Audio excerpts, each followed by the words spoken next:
Sometimes also known as Kill and Say Your Prayers, Requiescant is a spaghetti western directed by Carlo Lizzani in 1968. Lizzani was a journalist and film critic who published a major survey of Italian film, Il Cinema Italiano, in 1953.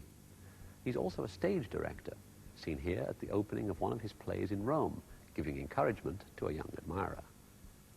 Unlike Godard, whose leftist ideology led him to experiment with film form in a way guaranteed to alienate the general audience, Lizzani was attempting to communicate with as large a group of people as possible. Popular cinema seems to require considerable dollops of violence and the depiction of women as victims, and hence may be a dubious vehicle for social reform.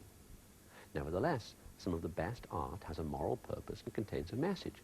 Consider Picasso's Guernica, a great painting born from the artist's grief and outrage over Nazi atrocities during the Spanish Civil War.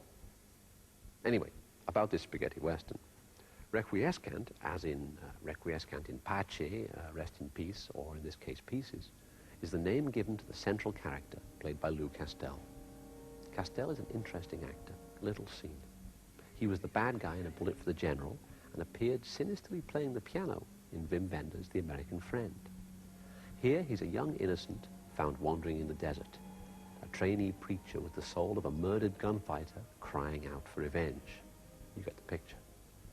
The film has a dark sense of humor and some genuinely bizarre moments that rival anything in Johnny Guitar or Django Kill. Check out the scene among the skeletons or the ingenious murder games. Even more interesting is some of the casting.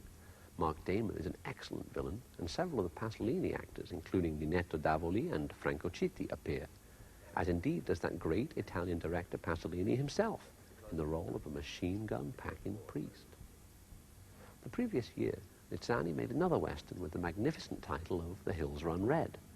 Unfortunately, the film, directed under the pseudonym of Lee W. Beaver, didn't live up to the promise of its fine name. Requiescant does. Like Face to Face, Requiescant works on a psychological as well as a political level. Here, as a weird meditation on how biology determines destiny in the form of a boy born with gunfighter's genes. G-E-N-E-S. For the discerning enthusiast, we proffer the new Moviedrome Guide. You can find